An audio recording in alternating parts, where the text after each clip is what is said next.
High on the branch of an old banyan tree sat a proud black crow named Coco, her feathers shining like polished ebony in the golden morning sun. She had just found a delicious piece of cheese near a farmer's kitchen, and now she perched comfortably, holding it tightly in her beak. Coco loved cheese more than anything in the world, and she couldn't wait to enjoy it in peace. But little did she know, someone else had noticed her treasure. Down below, hidden among the bushes, a clever fox named Figo watched her with sharp, hungry eyes.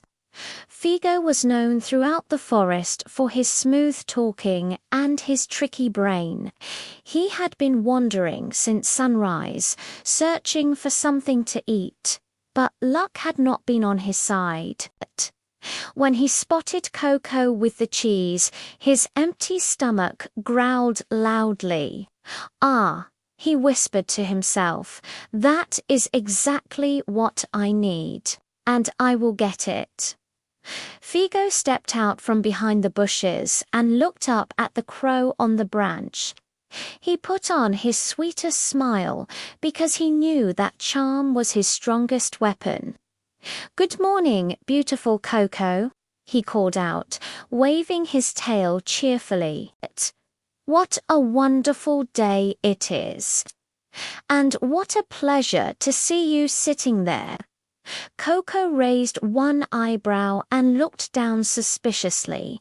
She didn't trust foxes easily, for everyone knew they were full of tricks. She clutched the cheese a little tighter in her beak and tried not to pay attention. But Figo wasn't discouraged. He cleared his throat and spoke even more sweetly. "My dear Coco," he said, "I have traveled across this entire forest, from the riverbank to the farthest meadows, and I have never seen a bird as graceful, elegant, and stunning as you. Your feathers shine like the night sky full of stars, and your eyes spark brighter than diamonds." Coco felt her heart flutter with pride. She loved compliments, especially when they were about her beauty. She puffed her chest just a little, but she still didn't open her beak. She wasn't going to drop her cheese just because a fox was being nice. But Figo was just getting started. "Oh, Coco," he said dramatically, placing a paw over his heart. "I have heard many tales about your voice, too. They say that you have the most magical singing voice in the whole jungle. A voice so sweet that the wind stops to listen. A voice so beautiful that even the river quiets its flow to hear your melody." Coco's eyes widened. Singing was her greatest pride, and praise for her voice was something she could never ignore. She looked down again. "Really," she thought proudly, "he thinks my voice is beautiful." Figo nodded enthusiastically, pretending to be amazed. In fact, he continued, "I have always dreamed of hearing you sing, but I suppose such a talented and special bird must be far too busy to bless someone like me with her song." Coco could not resist now. She felt thrilled, excited, and flattered all at once.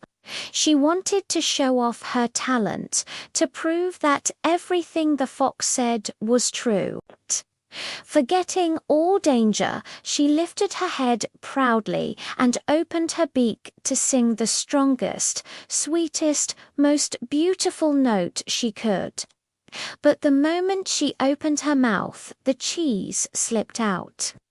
It tumbled down through the air, spinning in the sunlight. And before it could even touch the ground, Figo jumped forward and caught it neatly in his mouth. Coco gasped, and quickly closed her beak again, but it was too late. The fox stood below her, tail swishing happily, eyes full of victory. He had exactly what he wanted. With a sly grin, Figo bowed playfully and said, "Thank you, dear Coco, for the delicious breakfast. Your voice truly is beautiful. But perhaps next time, keep your mouth shut when you're holding something valuable." Before Coco could squawk with anger, the fox darted back into the bushes, disappearing with the cheese. Coco stared after him, feeling foolish. She realized she had been tricked not because she was weak, but because she let flattery cloud her judgment. The branches of the banyan tree seemed to sigh around her. A gentle breeze rustled the leaves as if reminding her to be wiser. Coco shook her head and whispered to herself, "I will never fall for sweet words again. Better to trust actions than flattering speech." But just as she was about to fly away, she heard a rustling near the bushes. A small squirrel named Mimi peeked out, holding a tiny nut. "Coco," she said shyly, "don't be sad. Everyone makes mistakes. And I saw how that fox tricked you. He is clever, but you are strong. You will not be fooled next time." Coco smiled weakly. Her heart felt a little better after hearing Mimi's kind words. "Thank you, Mimi," she said. "You're right. I will learn from this." The two small forest friends sat together for a moment, enjoying the warm sunlight and the quiet rustling of the trees. Coco realized that true friends, like Mimi, never used false praise or tricks. They offered honesty, care, and support. As the day went on, Coco flew around the forest, warning other animals to be careful of Figo's tricks. She told them how she had been fooled and how easy it was to fall for empty compliments.